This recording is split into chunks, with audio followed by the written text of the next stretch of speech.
So I won't bother you too long. I think I got 25 minutes. Let me just ask the audience one question. Are there any founders here in the audience? Who has ever started a business? Raise your hand. Okay, good. Oh, that's a lot. Okay, my speech is actually about ingredients to success if you're successfully starting an online business. I give you a very small background about myself. I come from the traditional art and auction business, and I got involved with eBay in the late 1990s, and ever since then I've been in the online auction business. Now, I sold my last company in 2007, and for over 4 years I worked on the technology that is actually now online with Auctionata. Now, we started operations earlier this year, and we probably complete our first year of business with net sales of over $20 million. And that's, at least in terms of money, currently the fastest growing company in Germany, and probably one of the fastest growing companies in the world. Our GMV, gross merchandise volume, currently grows by 6.5% per week. And that's been the consecutive growth for the past 12 months. So the question is, what are the ingredients for the success? Now, there's very few of them. I won't tell you that it's about hard work, because we all know that. When we talk about a recipe, we cook something in the kitchen, we all know we need a pot. Otherwise, we can't do any cooking. Therefore, I won't tell you the things you already know. I try to concentrate on 2 or 3 things that not everyone knows or understands when they are in the very early stage of starting a company, because it's not occurring to you. Now, the first thing I look at from the Auctionata perspective is very simple. When you start a business, it's like if you're searching for oil. You know, there is oil somewhere down here, and you're drilling. But it's not necessary that when you do the first drilling, you hit the source immediately. It's not going to happen. You know the place, and you have to drill 3, 4, 5, 6 times. And then at one time you hit the lens and the oil will flood. And that's the same story with markets. Now, when we look at the slide in my background, Auctionata has a very clear market to address. It's the fine art market. We know it's 59 billion. It's been documented over many, many years. And what is more important to me, what is an extremely important ingredient to success, is to look what are my competitors making? How much money are they making? Who is my competitor that I want to attack and put out of business? Because that's a simple story. Now, for us, it's very easy. We got 4 competitors, and we are doing exactly the same thing they do, but we do it online, and they do it offline. That's the difference.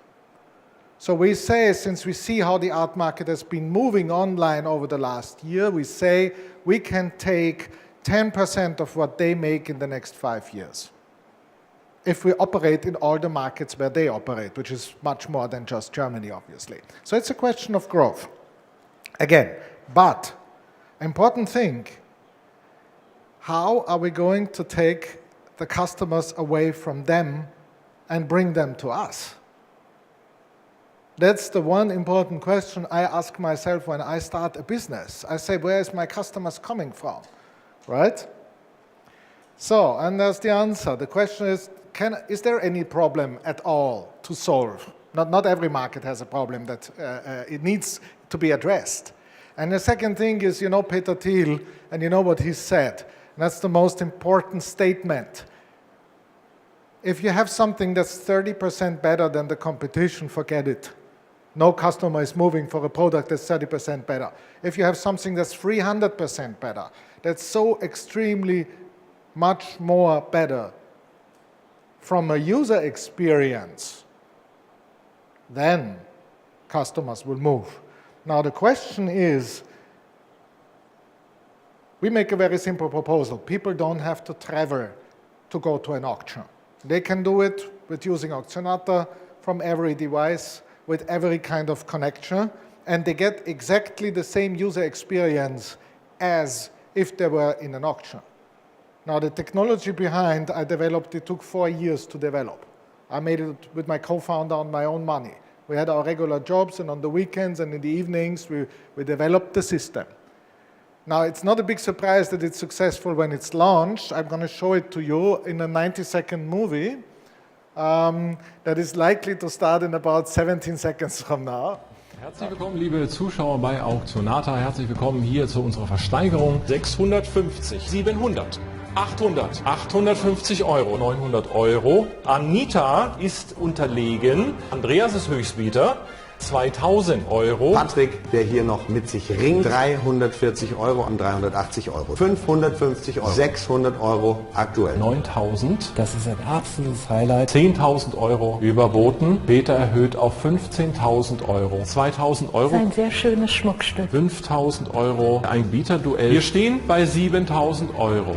400, 500, 600 Euro, 850, 900, 1000, 2000, 2200, 11,000, Jersey 28, yes, 30,000 Euros, 45,000, 50,000 Euro. Hat man das so getragen? 240 Euro. Das hat man exakt so getragen, das war der Edellook. 500, 750, 800, 950 aus New York. Ich zähle es an. 2400 zum ersten. 1800, 1900, 2000, 3600 sind geboten. 5500, 6000 Euro. 30,800 Euros. 45,000, 60,000. It is phenomenal. 240,000 Euros sold to a bidder on the telephone. Congratulations. So it looks very simple at the end. That's the user perspective and how people bid in our auction. Actually, I've looked it up before I left this yesterday in the evening. We had 27 winning bidders from the Ukraine. And the interesting statistics, which brings me to the next point, is that there were 11 final duels between a bidder from Germany and a bidder from the Ukraine. And I can tell you, it's very simple results. It's Germany 0 and the Ukraine 11. It's never a bidder from Germany has won a duel against a bidder from the Ukraine at Auctionata. Now, there we are at the next ingredient. Understand your business. We have 4 people working in business intelligence and 2 people working in competitive intelligence. There is 6 people on our payroll who do nothing else than analyzing the data. They analyze every auction. When we have an auction, like the last one you saw with watches, it was last Friday, it had over 1,000 live bidders in the auction room. We know every name, every phone number. We know when the guy is actually moving the mouse towards the click button, and the auctioneer sees this. So he can wait. He says, you know, Alex from Kiev, you are actually very close to bidding, so please press the button, otherwise I will close the auction, right? We know the kind of device you are using. We know what's your connection. We can actually call you when we see you have a firewall problem, and so on and so on. Learn to understand what you're actually doing. Many people think that when you have a very small business, you do not have enough data. The first customer you talk to is enough data to analyze, believe me. It's the one thing you have to do every day. Every day when you are in your business, you have to look at what the business is actually doing. Because this is how you find out where to drill, where the most oil is, and you leave the smaller sources to the competition. Go to the place where you find the most. Just now I had a discussion with one of our investors, and I said, you know, there's no sweet spot at 7,000 euro pricing point. And he says, yes, well, there is, but there is a better sweet spot at 20,000 euro, which is right. You have to go where the money is and not wait for the money to come to you. So, the next ingredient is people. Now, there's numerous kinds of people. So if you start a business online and you want to have fast growth, you're going to talk to investors, you're going to talk to your customers, you're going to talk to your vendors. If you're doing e-commerce business, you're going to talk to the press. You're going to have a board, an advisory or supervisory board even. and you're going to probably talk to a lot of friends. Now, there's one thing that I've always been doing. I have the same communication to everyone. So if I send something to investors, everyone can read it. If I send something to my buyers, the sellers can read it. Actually, if anyone's interested to download my mail server with 220,000 emails on it from the last 2 years, you're very welcome. There's no secrets there. Because if a business grows 6% a week, you won't even remember what you said last week. Therefore, my recommendation is always communicate reality one to many. Not build different communication channels, because if your business grows, you cannot handle them. No way. You will be very lucky if your business grows and you can still meet friends or go out in the evening, which by my personal experience is also very unlikely to happen after a certain stage has reached.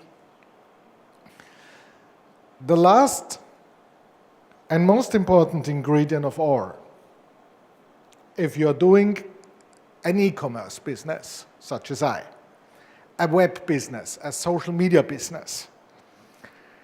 You know, when eBay started, I visited them the first time in 1998 in San Jose. They were making, I think, 150 million at the time. There were just 20 people, you know, and the site just changed from black and white to color.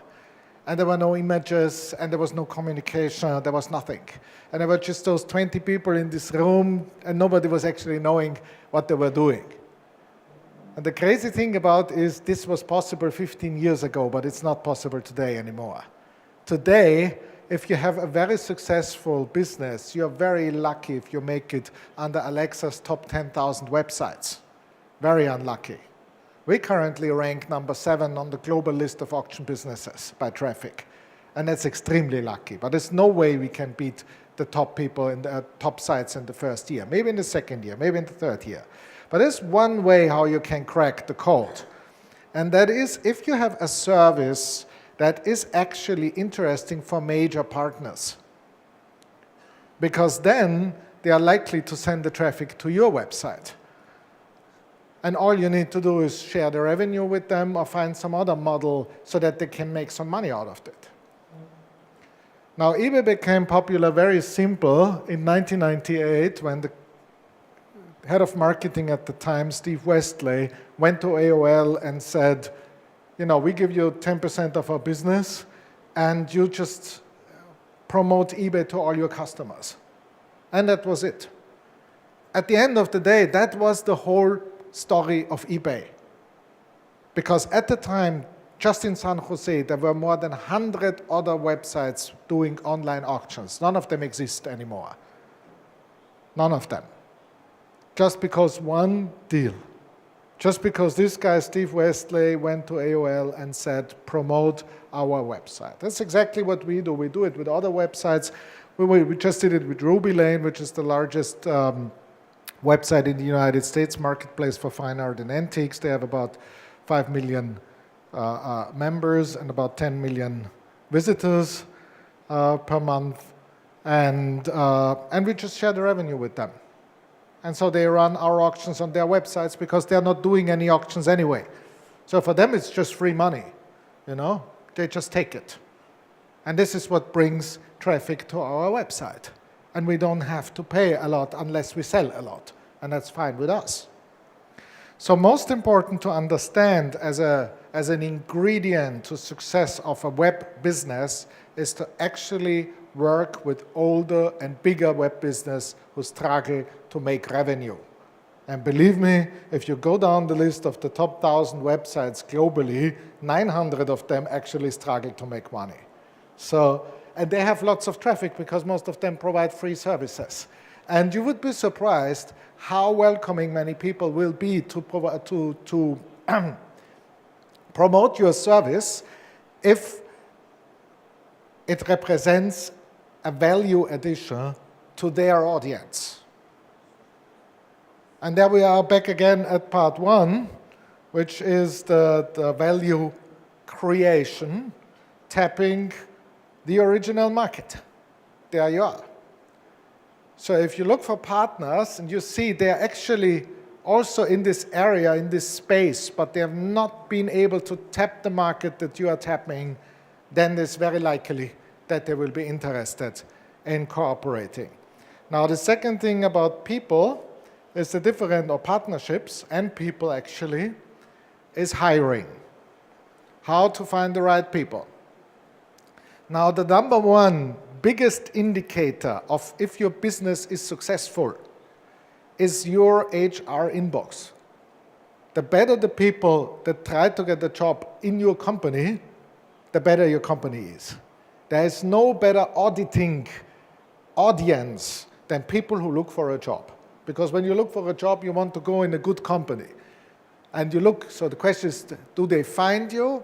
Do they understand what you're doing? And do they believe in your model?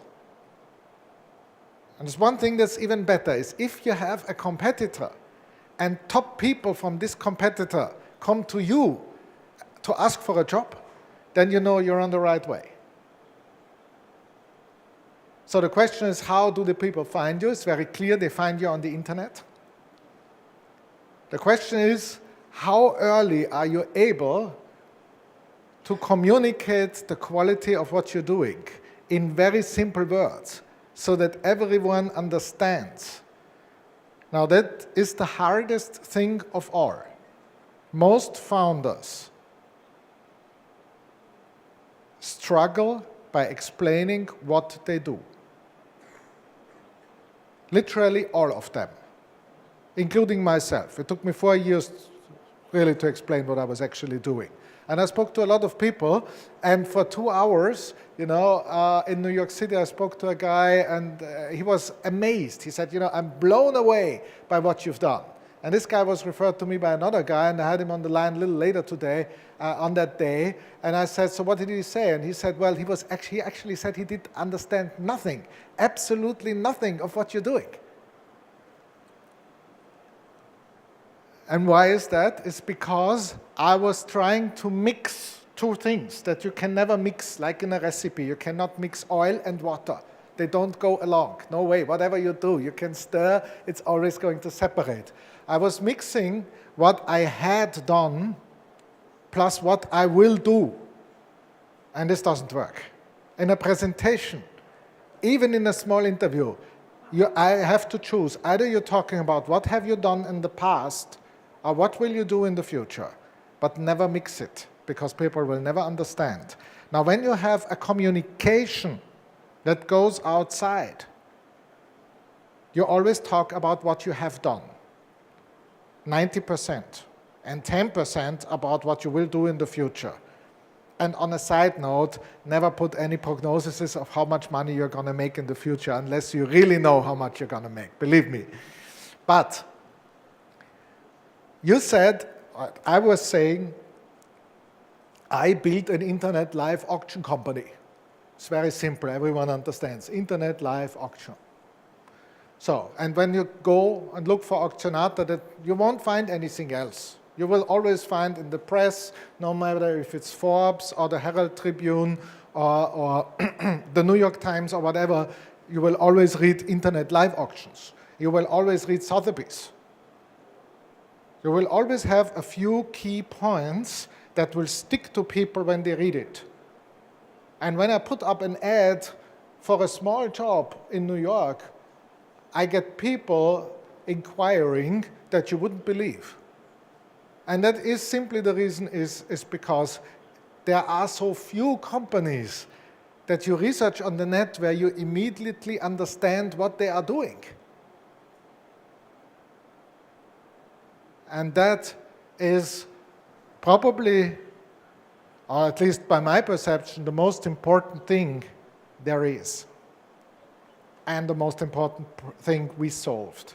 We made it very clear what we have done and where we are going at all stages of the company. But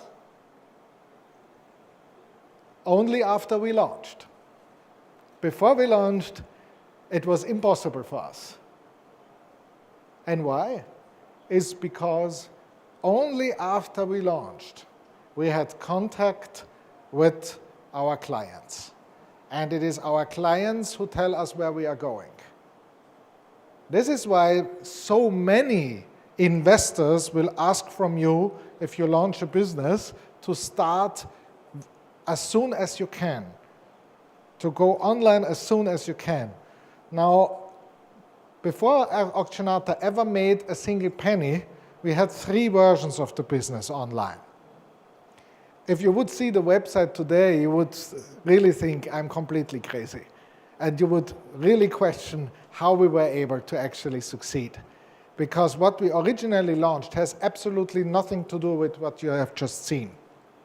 0. We pivoted the business 3 times in less than a year. And still, we never had any money. And we did it all ourselves. So, but the final product, when it launched, then suddenly we had investors. They were physically knocking on our door. If someone would have said to me that I would not answer, that I would come to a point where I would not answer a mail from an investor, I would have said, no, this is impossible. Today, I have a very hard time to deal with all the incoming interest. Why is that so? Again, because at the end of the day, we created a product that everyone understands. It's for a very small market, like 2-3% of people actually buy art, so it's a very small number, yet in its 59 billion euro market, it is extremely effective. Now, don't let yourself impress by people, by investors or people from the press who say that's just a niche market. Because if you control a niche market, that's just $1 billion, you make $500 million, it's not so bad, I think. So, that's it for today. I hope you liked it.